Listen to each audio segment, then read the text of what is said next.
Graça e paz, meus amados e queridos irmãos e irmãs do nosso Seminário Metodista Internacional. Estamos começando a nossa quarta aula sobre plantação de igreja. Quero dar as boas-vindas a todos vocês e eu tenho certeza que depois de um tempo, de grande aprendizado, o Senhor está nos ensinando muitas coisas, ok? Vamos orar, Senhor Jesus. Estamos começando mais uma aula e eu tenho certeza, meu Deus, que o Senhor preparou esta matéria para motivar-nos, para desafiar-nos a plantar igreja. Por isso, Senhor, que o Teu Espírito Santo possa, nesta aula, nos ensinar a buscar estratégias, a treinar líderes, a montar, Senhor, uma equipe que realmente possa fazer diferença. Obrigado, Senhor, pelo teu cuidado, obrigado, Senhor, por todas as tuas bênçãos, e que estes 60 minutos possam ser de grande importância para cada um de nós e principalmente para o teu reino. Se conosco, ilumina-nos, dê a tua graça. Te pedimos em nome de Jesus. Amém. Amém. Glória a Deus, É bom estar aí o Felipe também com a gente. Felipe, seja muito bem-vindo. Glória a Deus por isso. Quem mais? Estamos aqui.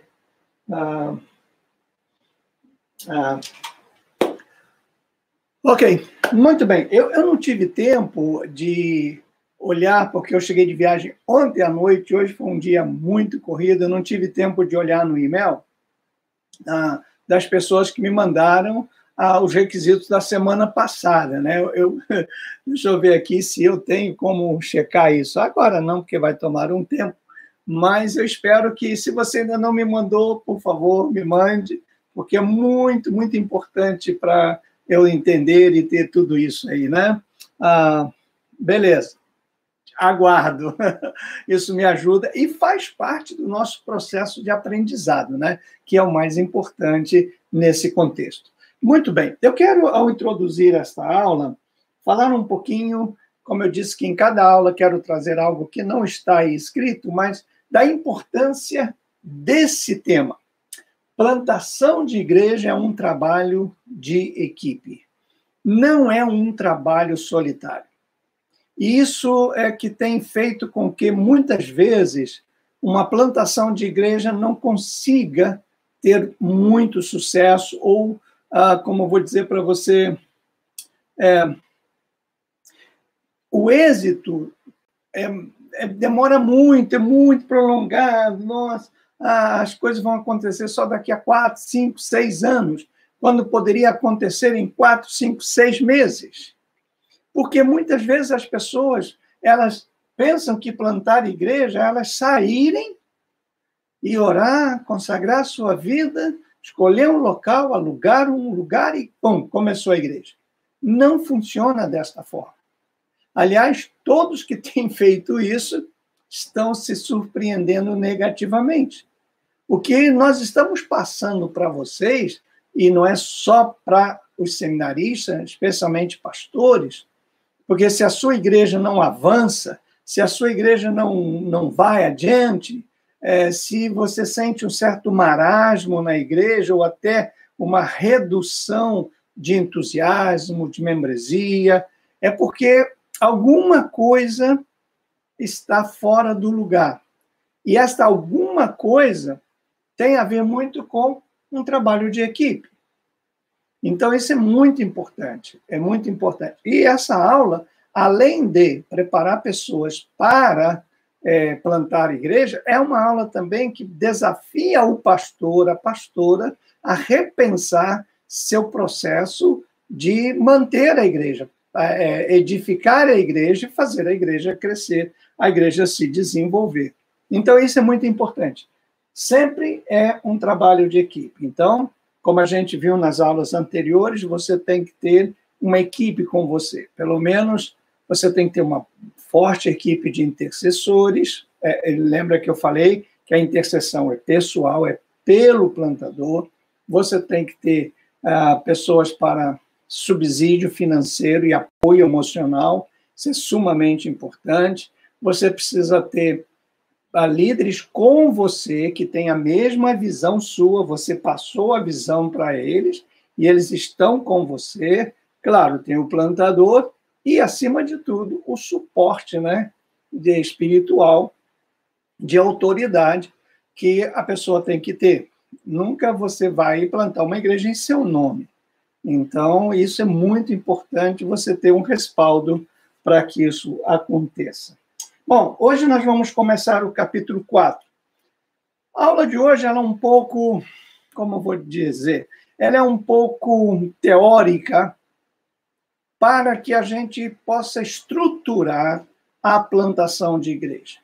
Então, hoje nós vamos determinar uma estratégia.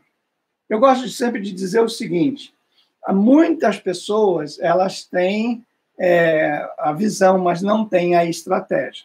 Então, veja só, a primeira coisa para você determinar a sua estratégia é você saber fazer uso do tempo. Eu até tenho anotado aqui que, né, nos estudos da revista Forbes, né, dos ricos, daqueles que têm sucesso, e falando sobre as novas empresas, eles dizem que a administração do tempo é um dos fatores mais importantes para o desenvolvimento, crescimento da empresa.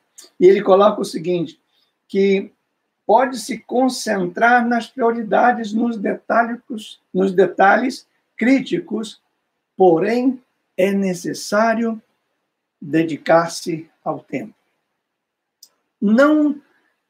Uma pessoa que não tem tempo não deveria plantar igreja, porque a plantação de igreja requer muito tempo. Eu até diria todo o tempo. Por isso que o ideal, muitas vezes o ideal não é o real, né? Mas o ideal é que as pessoas tenham tempo total para plantar igreja. Isso é fundamental. Eu sonho um dia a gente chegar nesse patamar, né? Então, isso é fundamental para você montar uma estratégia. Como é que você vai usar o tempo? Vamos supor, né, você trabalha e você tem 2 horas por dia ou 5 horas por semana que você pode dedicar à plantação de igreja. Então, como é que você vai estruturar esse tempo para plantar igreja? A segunda coisa é que a estratégia tem que traduzir a visão na realidade. E aqui tem um fator bem interessante. Seja bem-vindo, Ricardo. É um prazer, meu querido. Amém. Aqui a gente tem um fator bem interessante. Muitos pastores, muitos plantadores de igreja têm a visão, mas não têm a estratégia. Então, você tem a visão. Lembra que na aula passada a gente falou sobre isso, né? Você tem a visão. E você é capaz até de compartilhar a sua visão, mas você não tem uma estratégia para tornar aquela visão uma realidade. Então, é fundamental para você determinar a sua estratégia básica de plantação de igreja, né, você ter um bom uso do tempo e a estratégia que reflita a sua visão. Isso é fundamental para a gente, né? Agora, qual é a questão? Bom, como que eu estabeleço uma estratégia para plantar igrejas?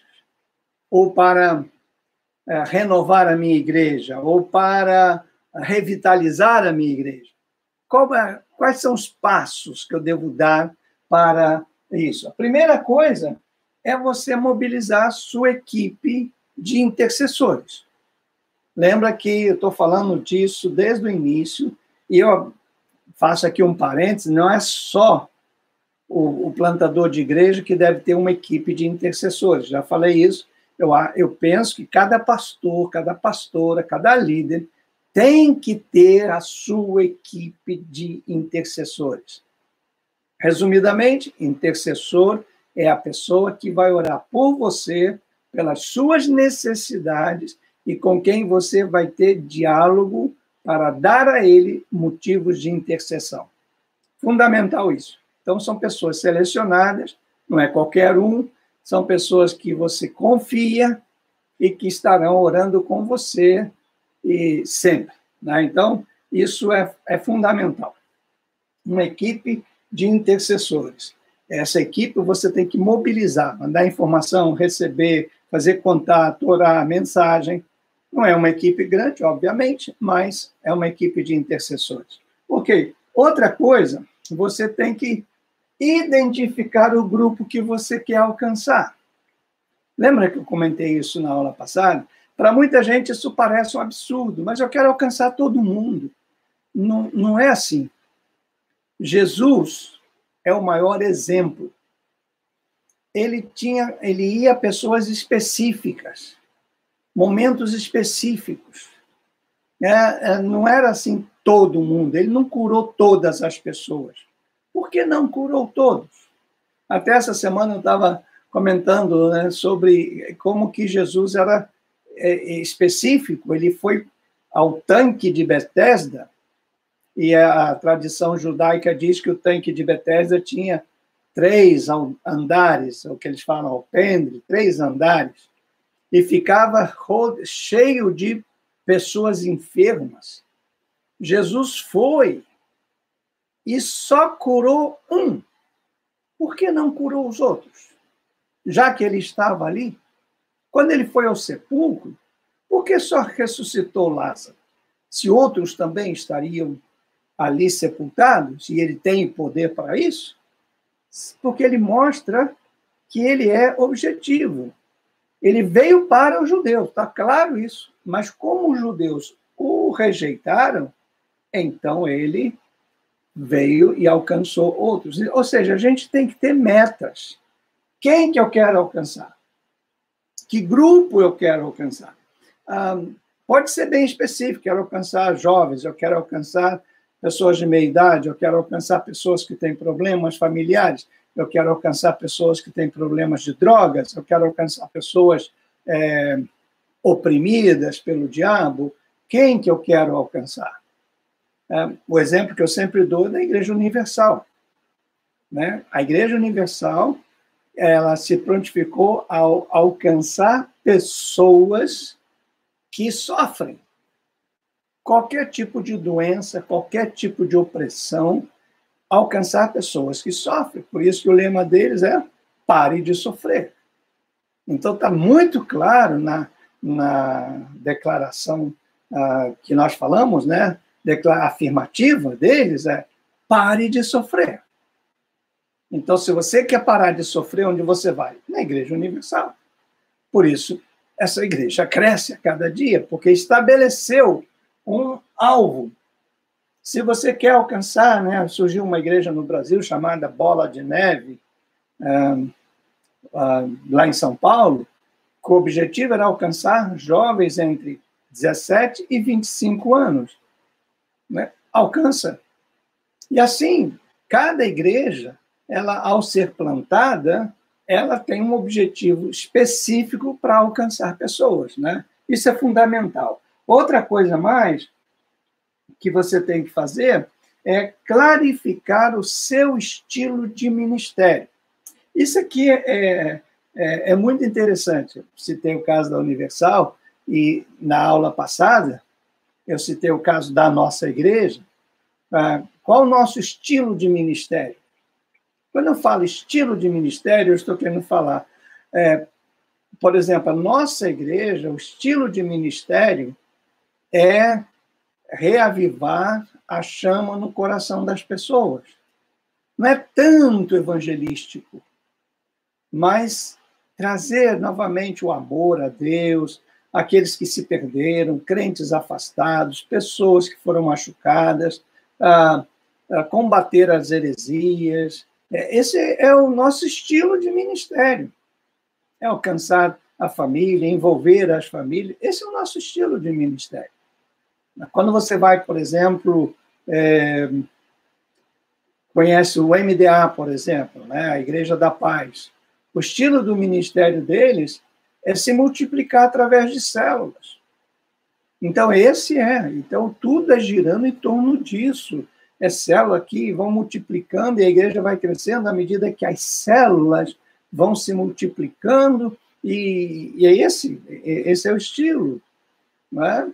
Então, assim, fazem outras coisas? Claro que fazem. Nós fazemos outras coisas? Também fazemos, mas o estilo é dessa forma. Se você vai numa igreja metodista, o estilo é mais tradicional, é mais histórico, são mais hinos, são mais estudos, trabalha mais com a mente das pessoas para desenvolver fé. Isso é um estilo. Qual é o nosso estilo? Então, quando você planta a igreja, e às vezes, por que mudar pastor de uma igreja para outra pode ser complicado?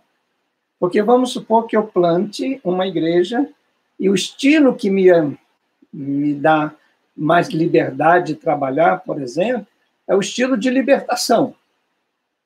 É oração pelos enfermos, expulsão de demônios, enfim, esse é o estilo. E aquela igreja aprendeu e entende esse estilo e traz pessoas que têm essas necessidades. Aí, de repente, você vai me substituir. Só que o seu estilo é muito mais apacentador, edificador, muito mais conselheiro. Aí vai haver um choque. A igreja vai ficar, mas não era bem assim. E o que vai acontecer? Aqueles membros que estavam acostumados a convidar pessoas oprimidas, pessoas enfermas, pessoas drogadas, o que vai falar, não, agora fica difícil, porque lá na igreja, porque mudou o estilo. Então, muitos pastores não percebem que a própria chegada na igreja de várias pessoas ao mesmo tempo, às vezes faz com que a gente tenha que mudar o estilo. E a gente tem que ser flexível para isso. Senão, não vai dar certo, né? Quem está me chamando? Ok. Outra coisa, selecione um nome apropriado para a sua igreja. Isso é fundamental. Nossa Igreja Metodista Internacional. Perfeito. Esse é o nome da denominação. Mas se você chega num lugar que nem nunca o pessoal ouviu metodista e internacional, então é um negócio que só de gente que fala outro idioma, pode não comunicar bem. Então, quem sabe você usa um nome, assim, não nome bíblico, porque vai dar o mesmo. O outro colocou lá, Igreja Laodiceia. Eu me lembro que era um nome que foi dado, né, a uma igreja, Filadélfia, perdão, foi dado a uma igreja, aí uma pessoa fala, sou daquela igreja estrangeira, não sei de onde, tal de Filadélfia, não sei o que é isso, porque não comunica. Então, muitas vezes, se o nome da denominação se torna desconhecido, se você vai para um lugar e você fala, eu sou da igreja metodista, nunca ouvi falar, não. Aí você pode usar um nome, né? Qualquer, né? Príncipe da Paz, Igreja Evangélica, né? Igreja da Paz, e como a Igreja da Paz existe. Então, assim, um nome sugestivo que comunique às pessoas isso. Então, faz parte a denominação, né? Igual a gente tem lá em Santo Domingo, né, da pastora Patrícia, Igreja Ministério, Igreja Metodista Internacional Sublime Graça. Olha só, né? Aqui a Igreja Hispana do pastor Juan, Igreja Metodista, a Casa de Deus. Então, assim, pode-se criar nomes atrativos para que o pessoal seja alcançado. Outra coisa, determine o método da fundação de sua igreja. Você vai plantar a igreja como?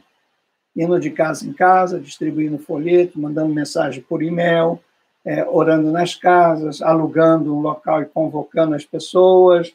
Qual vai ser o processo, o método para você plantar? Aí você tem que viabilizar o método que você tem maior controle sobre ele, obviamente, né? E visualize seu plano de ação, plano específico. Dia tal vou fazer isso, dia tal vou fazer aquilo, mês tal vou alcançar isso.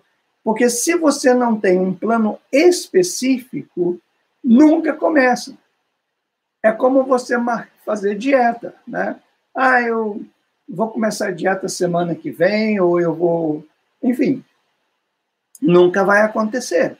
Você tem que ter um plano específico, com datas, com coisas que você vai fazer, que eu vou falar agora há pouco para você. E complete as avaliações da realidade. O que eu quero dizer com isso? Quando eu falo o seguinte, qual é a realidade do local onde eu vou plantar a igreja? Qual é a realidade das pessoas? Eu tive uma experiência assim muito marcante na minha vida. Eu era pastor no Rio de Janeiro, no bairro do Jardim Botânico, uma igreja muito rica, cheia de pessoas cultas, empresários, médicos, professores de universidades. E esta igreja tinha, eles chamavam na época congregação, na favela do Vidigal. Agora, veja uma coisa interessante. Uma igreja de gente rica e de pessoas bem da sociedade, com uma congregação numa favela com gente muito pobre e necessitada. Então, eram duas igrejas totalmente diferentes. Lá no Vidigal, era uma igreja de acordo com as necessidades deles e a realidade deles. Eu estava muito eufórico, o que é que eu quis fazer? Como eles eram congregação, eu marquei um culto, não me lembro se foi na Páscoa, se foi no Natal, assim, uma data específica, eu marquei um culto, e como nunca eles tinham ido na sede, que era no Jardim Botânico, ali na rua, na Avenida Jardim Botânico, perto do Jardim Botânico mesmo, né? Ali. Aí eu marquei e falei para todos irem para lá. Vocês imaginem o problema que deu. Quando chegou aquela criançada da favela, aquelas pessoas pobres, eram muitos, entraram na igreja. A igreja era um luxo, até é hoje, uma igreja linda que tem toda, né, uma igreja de gente rica, vamos colocar assim. Quando eles entraram, houve um choque de cultura muito forte. A coisa foi tão que eu perdi o controle, as pessoas perderam o controle, e quando terminou o culto, os irmãos da igreja vieram, pastor, nunca mais faça isso. E eles mesmos falaram comigo, foi bom, mas nunca mais eu vou lá. Então, a gente tem que avaliar a realidade. Às vezes você faz um plano de alcançar um determinado povo que não tem lá, ou que a realidade sua não comunica com eles, entende? Então, isso fica difícil. Então, é muito importante você fazer esta avaliação da realidade de onde você está. Ok, vamos seguir um pouquinho. Como que você classifica seu estilo de ministério? Vamos lá. Eu vou classificar meu estilo de ministério observando o grupo ao qual eu desejo alcançar.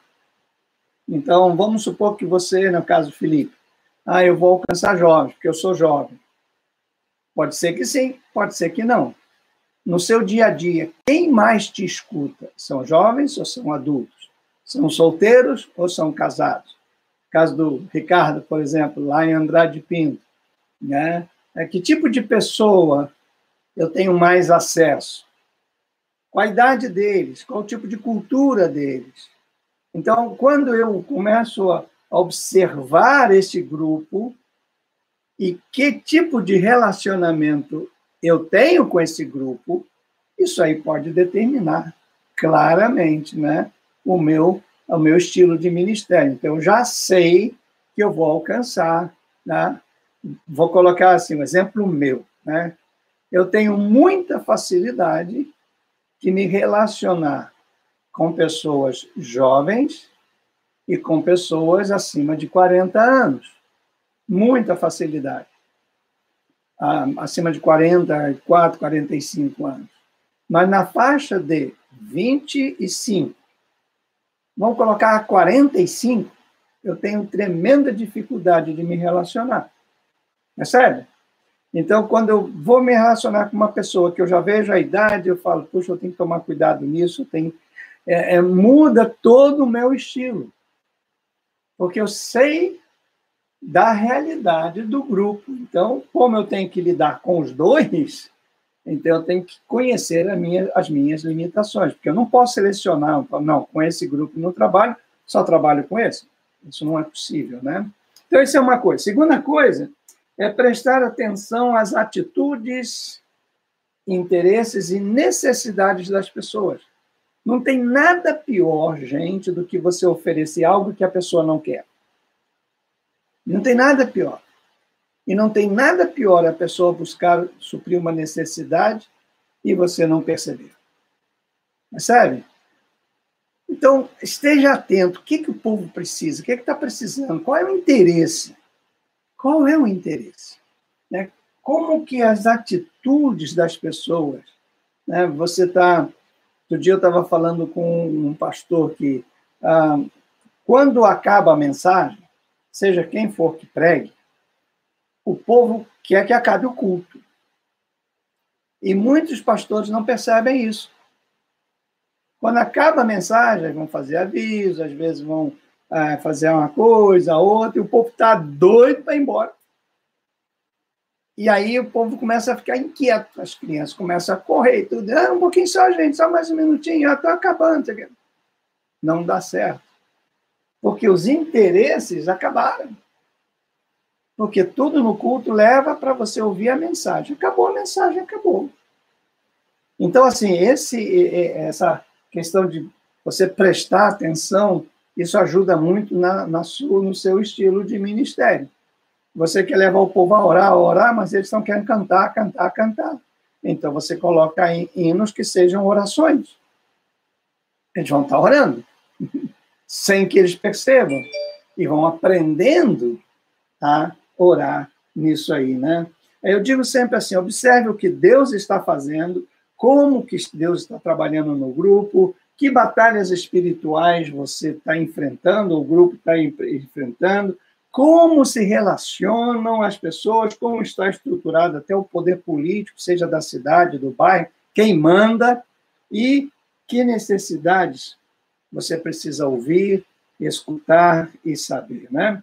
Outra coisa, quando você fala prestar atenção, eu sempre digo o seguinte, é importante escutar com ingenuidade, sem crítica e sem preconceitos, entendeu? Vou ouvir.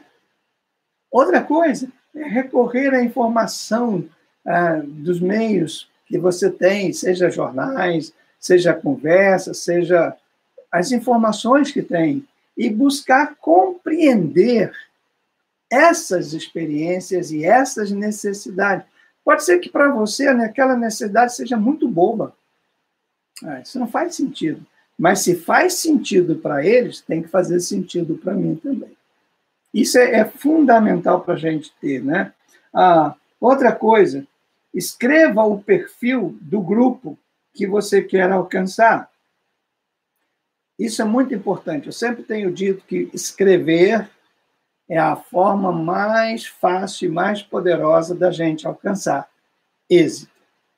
Pensar sem escrever é deixar passar grandes oportunidades. Então, escreva, com detalhes.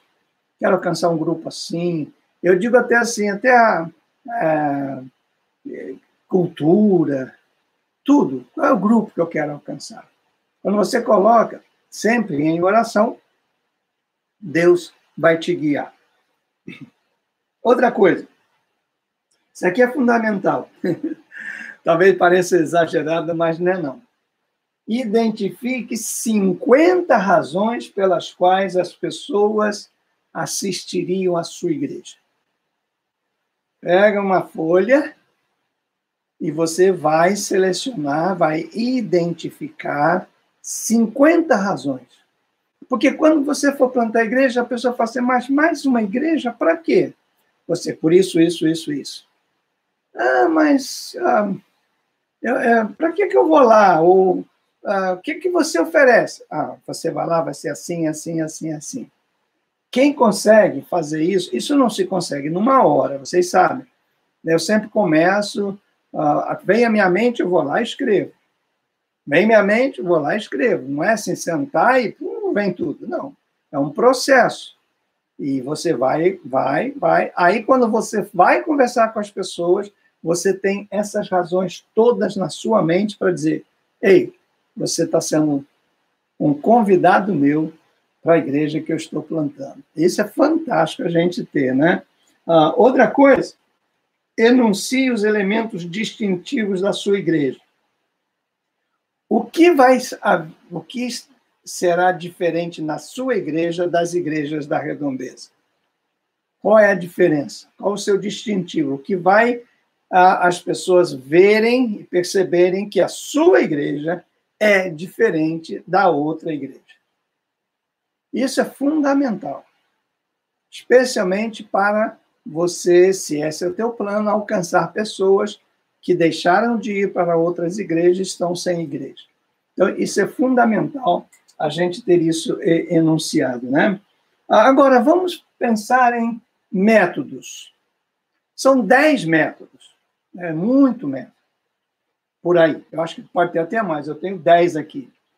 Mas não vou gastar muito tempo nisso, porque não vai dar a escolha, a sua escolha, que vai, uma vez que você escolhe qual é o método, aí a gente trabalha nele. Mas eu coloquei aqui só para vocês conhecerem, né? Tem o pioneirismo, né?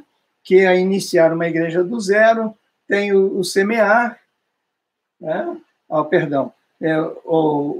Ramificação ou desdobramento, que é separar um grupo núcleo da igreja. Então, vamos supor, tem 20 pessoas, e esses 20 vão sair para tal lugar, ou esses 20 mudaram, e ali eles vão, então, começar uma igreja, plantar uma igreja.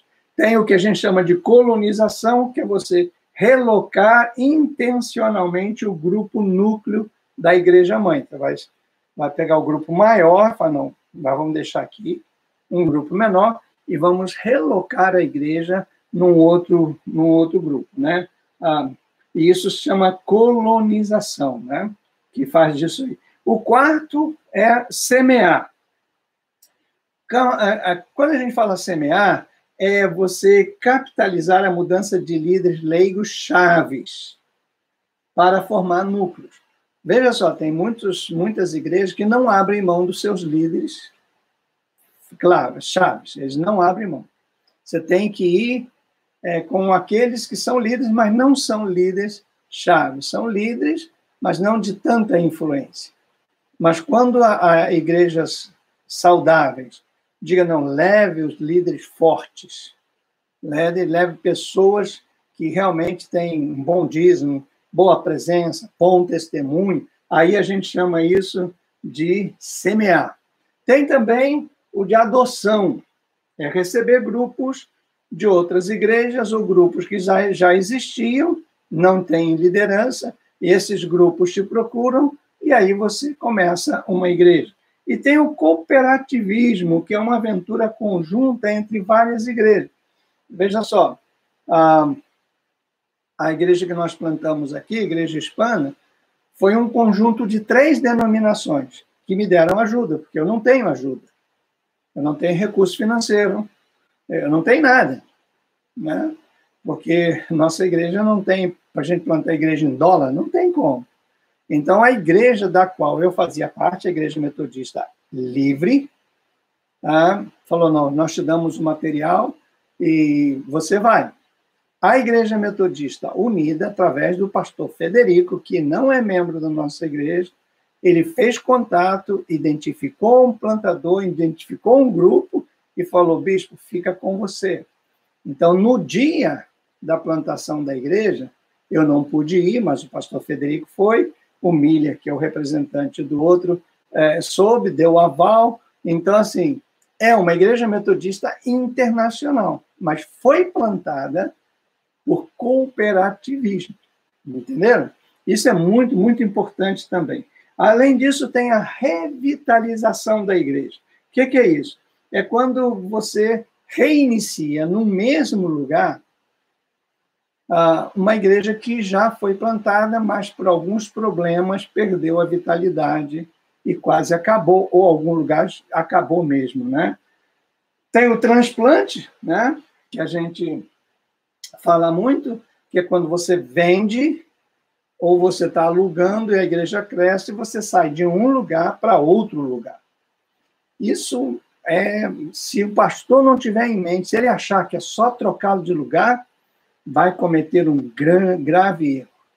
Porque quando você sai de um lugar, pode ser pertinho, pode ser até no mesmo bairro, só essa transição faz com que você perca muita gente e até perca o foco da igreja. Porque outro lugar vai ser diferente, um lugar talvez maior, enfim, pode mudar seu estilo de ministério, pode trazer um caos. Então, tem que pensar muito em transplante. É como se transplantar. O outro, né, quando eu recebo um transplante de coração, o meu organismo tem que aceitar. Porque se não aceitar, eu morro. Então, a igreja também tem que pensar nisso, né? Além disso, tem o de propagação. O que é isso? Propagação é uma rede de relacionamento multiplicador de grupos, por meio de células. Então, você começa uma célula aqui, outra célula ali. Você não começa não planta uma igreja, você começa grupos pequenos, que a gente chama de célula, e quando tem 5, 6, 10 grupos, então você planta uma igreja. Então, é o que a gente chama de propagação, né? E tem também, por último, catalisar. Essa é uma palavra não muito conhecida, mas catalisar é você ter uma liderança apostólica. Por exemplo, eu tenho uma liderança apostólica. E o que significa isso? Que eu vou fazer com que muitas igrejas sejam plantadas. Ao invés de eu plantar uma, eu pego o Tiago, eu pego o Felipe, eu pego o Ricardo, eu pego... E essas pessoas confiam em mim e eu passo a ser a pessoa que vai motivá-los, desafiá-los para plantar igrejas. Então, ao invés de eu plantar uma só igreja, eu consigo agregar comigo várias pessoas para plantar várias igrejas. Foi o que está acontecendo com o pastor Tiago lá em Juazeiro. Ele e a pastora Tatiane estão no bairro que a gente chama de Argemiro. Mas ele conseguiu catalisar Tiago Matias, Ismael, Vera, pastora Deise. Então, ele conseguiu, ao invés de ter uma, ele já tem 3. E isso é o sistema que a gente pode... Um pastor, por exemplo, que não tem o dom de plantar igrejas, mas ele é um catalisador, ele identifica possíveis plantadores de igreja para plantar várias igrejas ao mesmo tempo. Por isso que quando eu falo que eu plantei aqui nos Estados Unidos 30 e poucas igrejas, fui eu sozinho, Gessé, fui lá. Eu consegui pessoas que confiassem em mim, que acreditassem na visão e que plantassem igrejas. Então, a igreja de Long Branch foi plantada pela minha esposa, não por mim, né? A igreja de Nova York fui eu, realmente, pessoalmente, quem plantei. Mas as outras foram pessoas que foram agregadas a mim e que foram plantando. E hoje, eu nem sei o número, eu tenho anotado, mas eu nem sei o número de quantas igrejas eu fui o catalisador da plantação delas. Entendeu? Alguma pergunta? E agora? Nada? Ok. Estamos terminando? Não, né? Uau, temos 15 minutos ainda. Quero que... importante, quando a gente fala de estratégia, tudo isso é parte da estratégia. Mas desenvolver um plano específico de ação é o pontapé inicial. Então, como você faz isso? Primeiro, você escreva numa folha, né, adesiva, eu gosto muito disso, sabe esses bloquinhos que a gente compra, essas folhas que você escreve e vai tirando, e cola. Geralmente é bom colar na parede.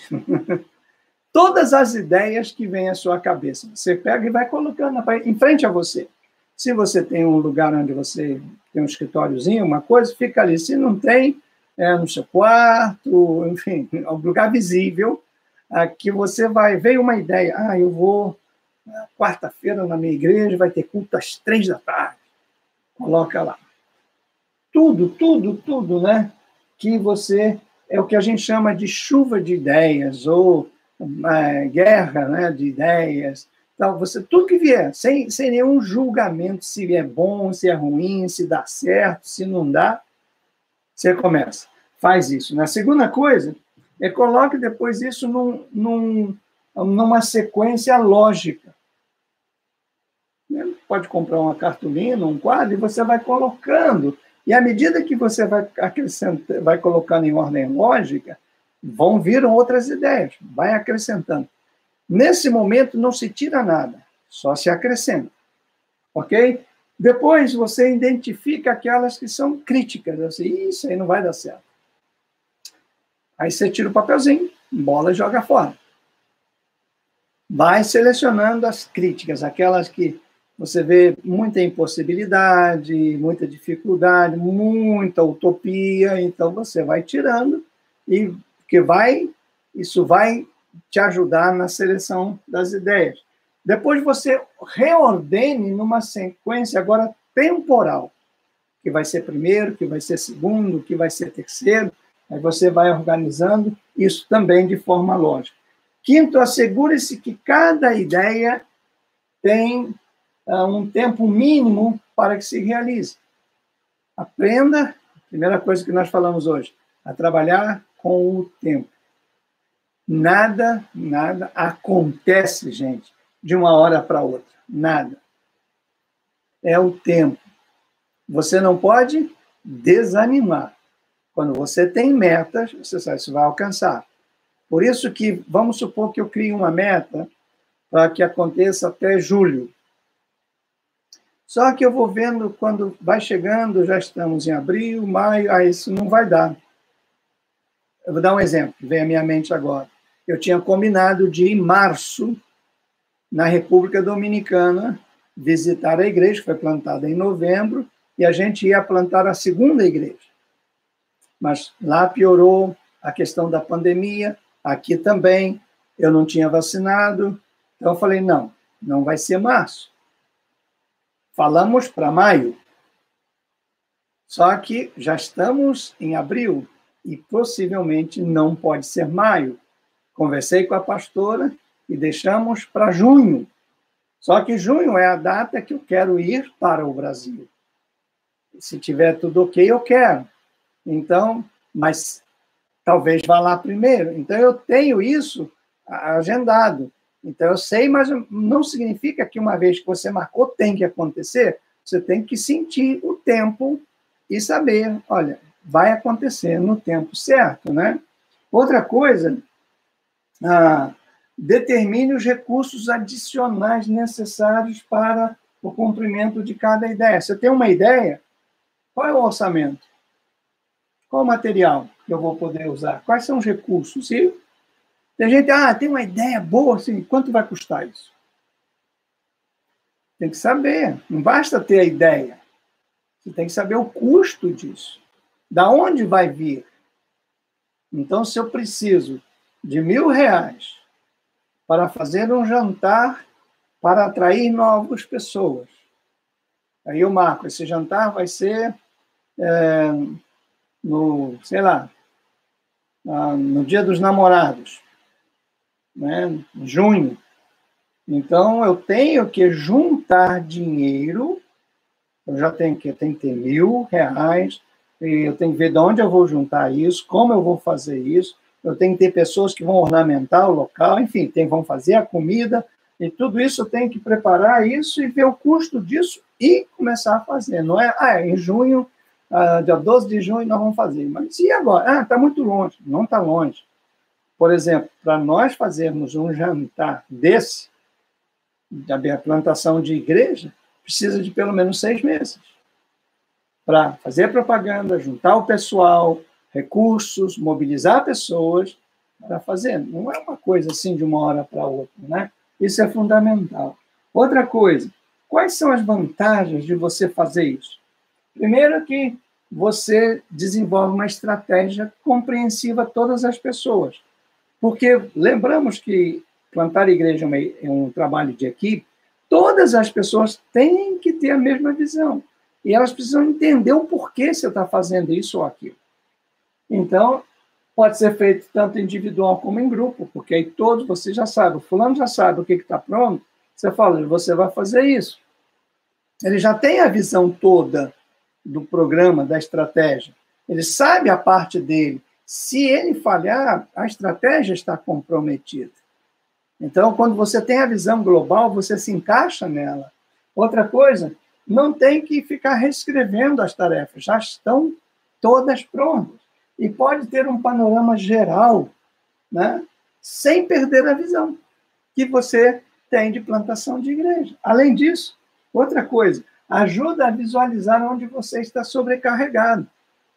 Quando você vê muito sobrecarregado nisso, caramba, isso vai me matar, eu não vou dar conta, vou prejudicar minha família, meu trabalho, eu não tenho recurso. Então, você identifica nessa estratégia.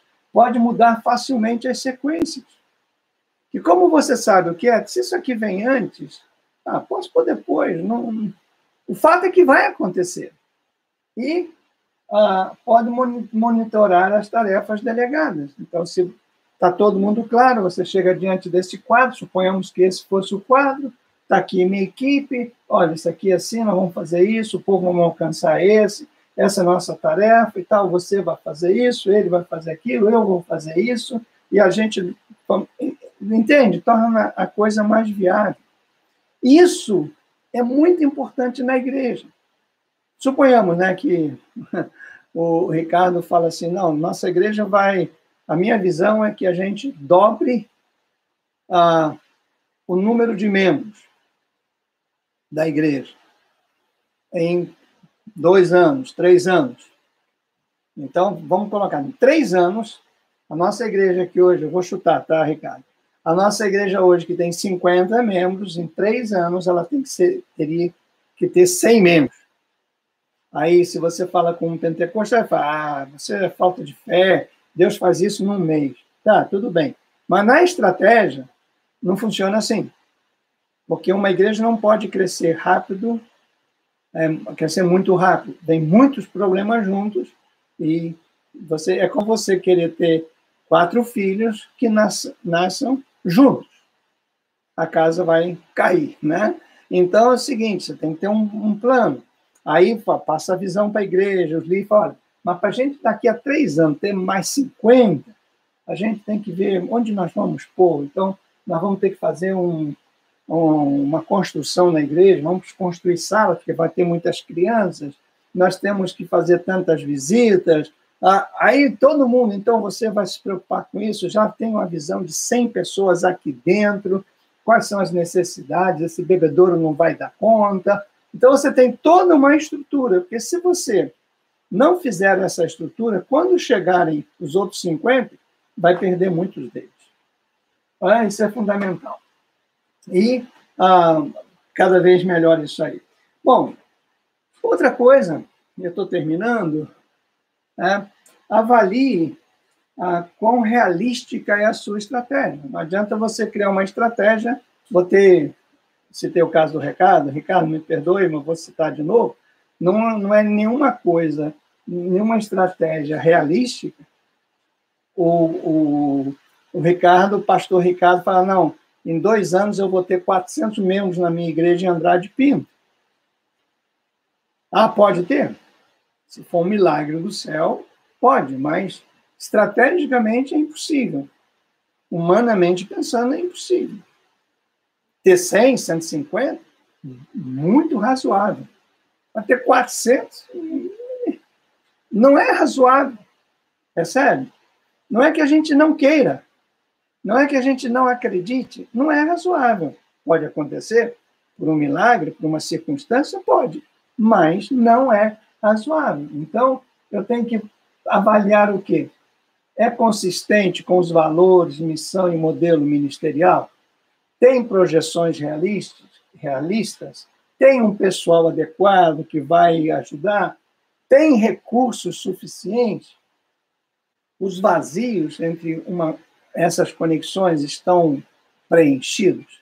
Olha só, quando a gente começa a pensar nisso, eu coloquei uma coisa aqui, deixa eu ver onde é que está. Um esquema, acho que eu até coloquei aqui também. É o esquema da proposta que você vai escrever para plantar a sua igreja. Começa com por que eu vou plantar igreja. E ter essa convicção. Eu sempre coloco isso, né? Demonstre essa necessidade. Por quê? Não é uma vontade minha, há uma necessidade do reino de Deus, há uma necessidade no local. Enfim, segundo, onde vai ser? Por isso é importante que o plantador de igreja espie a terra. Esteja lá, olhe lá, caminhe lá, vá lá, mesmo não tem igreja nenhuma, você vai, senta, conversa com algumas pessoas, se tem uma praça, se tem um lugar de encontro, senta e conversa. Quem vai com você? Isso é fundamental, né? Quem você vai alcançar? Lembra daqueles que você fez? Será que lá eu encontro essas pessoas? Isso é fundamental para a gente, né? Outra coisa, o quê? Eu coloquei aqui mais letra A. O quê? Quando eu falo o quê, é que tipo de igreja eu estou plantando? Em companhia de quem? Quer dizer, quem são os meus mantenedores, meus supervisores, aqueles que vão me dar suporte espiritual, emocional, recurso? Quem? Como e quando eu vou fazer isso? Que tipo de igreja? Pioneira, catalisadora? E quando eu vou começar? Tem que marcar uma data. Se a gente não marca data, nunca a gente realiza. E quanto isso vai custar? Tudo isso, se você elaborar com calma, com oração, à luz da palavra de Deus, à luz dos seus líderes e supervisores, você vai alcançar isso facilmente. E o capítulo 5, eu não vou gastar muito tempo nele, eu vou passar hoje só para vocês terem uma ideia, mas basicamente é você motivar os líderes a estarem com você. Essas pessoas que você regimentar, você tem que motivar. E sabe que eles são motivados pelo exemplo, eles gostam de ter valores centrais, a visão você tem que passar, o projeto, a visão, são motivados ao comunicar confiança. Você não confia, vai ser vocês, né? Não uma pessoa. E é motivado a ser alentado com firmeza. A pessoa, mas rapaz, Deus está com você, eu estou com você, nós estamos juntos, graças a Deus, tudo vai acontecer, vai. Olha, isso é muito importante, né? Você ter isso aí. Muito bem. Além disso, o que a gente tem que fazer? Recrutar as pessoas. Né? Tem aí na apostila como você pode recrutar. Né? Eu digo, você tem que buscar. Elas não vêm, você tem que orar a Deus e buscar. Pessoas com mente inquisitiva, pessoas com um coração humilde, pessoas com um dom evidente de fé, enfim, isso é fundamental. Né? Outra coisa, está tudo lá, mas como você recruta, você tem muita estratégia, eu coloquei tudo isso na apostila, você pode colocar isso lá com bastante... a reunião das equipes, né? Sempre uma reunião quase semanal, e ter uma agenda boa para reunião, enfim. Está lá tudo isso que você tem para lá, tá bom? E o capítulo 6, que a gente vai recomeçar na semana que vem, fala da motivação dos membros e o desenvolvimento do ministério desta igreja que está sendo plantada. Tá bom? Uau! Ainda tem 2 minutos. Deixa eu falar um pouquinho sobre isso. Em Atos 6, 1 a 7, a gente percebe que quando uma igreja cresce rápido demais, vontade de espirrar, cresce rápido demais, aparecem muitos problemas. Perdão, aparecem muitos problemas.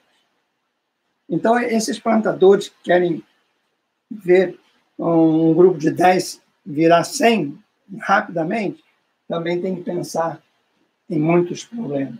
E aquilo que ocorria espontaneamente em seu ministério agora precisa ser sistematizado. Então, seu ministério não pode ser, eu acho que agora eu vou orar, eu acho que agora, hoje tem um tempinho, eu vou ler a Bíblia. Não, tem que ser agora é sistemático mesmo. Tem que acontecer. E você, então, tem que saber trabalhar seu tempo, sua agenda, para que essas coisas começam a acontecer. E reconhecer que muitos problemas não são espirituais, são administrativos. E para problemas administrativos, orar não é a solução. Problemas administrativos se resolvem administrativamente. Então, quando você estiver passando por problema na sua igreja, problemas espirituais, orar, buscar o Senhor, vida com Deus, mas quando os problemas são administrativos, procurar pessoas capazes e soluções corretas para tudo isso, né? Isso é fundamental para a gente ter. E mobilizar através dos dons espirituais. Dons espirituais não é para que a pessoa seja projetada diante dos outros. Dons espirituais é para serem usados para a edificação da igreja. E quando um líder identifica, voltamos ao caso da igreja, vamos supor que eu vou plantar uma igreja para a libertação de oprimidos, de viciados serem libertos, enfim. Então, eu tenho que levar pessoas que tenham dons de curar, pessoas que têm dons de maravilhas, eu tenho que levar pessoas que têm dom de discernimento. Então, quando eu identifico essas pessoas, eu busco essas pessoas e falo, você vai ser meu companheiro porque você tem tal dom. E eu preciso desse dom na minha equipe. Então, isso motiva muito as pessoas, né? Muito, muito, muito, muito, muito mesmo, né? E eu coloquei aqui um modelo, né, de planificação. Planeje e planejar. Me parece um trocadilho, mas é verdade. Planeje e planejar. Nunca faça nada sem planejamento. Segundo, classifique seus valores centrais, formule a sua afirmação, eu chamo, né, afirmação missionária, afirmação de fé, afirmação da igreja, considere acerca das implementações missionárias, estudo do meio ambiente, de tudo, determine o modelo da sua estratégia ministerial, estabeleça passos realistas, estabeleça seu plano de ação e implemente. E comece. Porque isso é fundamental para você, né? Fundamental para tudo isso que a gente tem. Tá? Eu coloquei atrás, na apostila, depois se você quiser ler, o manual, que eu chamo Manual de Planejamento do Pastor, que é uma coisa muito boa e tudo isso aí. E a gente vai falar disso na próxima semana, que é a nossa quinta aula, tá bom? Bom, perguntas? Não sei se só vocês dois estiveram ao vivo ou estão ao vivo comigo. Ver se tem mais alguma outra pessoa aqui que está ao vivo comigo. Não, só vocês dois mesmo. Obrigado, muito obrigado, Ricardo, Felipe, que bom. Estou muito feliz de ter vocês. Eu tenho certeza, né, que é fundamental a gente caminhar nessa direção. Mais alguma coisa? Vocês? Não? Ok, Deus abençoe muito vocês. Ricardo, que você continue sendo usado por Deus. E Felipe, que Deus te use também. Quem sabe para plantar igrejas, só o Senhor sabe e só você tem esse discernimento também. Tá bom? Vamos orar. Senhor, graças te damos. Eu quero especialmente pedir a tua bênção, Senhor, para pastor Ricardo, sua igreja, lá em Andrade Pinto. Senhor, teu nome seja glorificado ali. Que ele tenha sabedoria do céu para fazer multiplicar o teu reino através da igreja. Também oro pelo Felipe, pela sua esposa, pela sua família, por esse tempo de estarmos juntos. E eu sei do chamado que o Senhor tem para ele. Que ele possa, Senhor, receber esta visão e se colocar à tua disposição, como eu sei que ele já tem feito, e que ele possa, Senhor, ser orientado e dirigido pelo Senhor. Guarda-os e abençoa-nos, também os demais alunos, que a tua bênção seja com cada um, nesta noite, em nome de Jesus. Amém. Amém. Ok, meus amados e queridos irmãos, graça e paz. Amo muito vocês. Até terça-feira que vem, querendo o Senhor. Amém.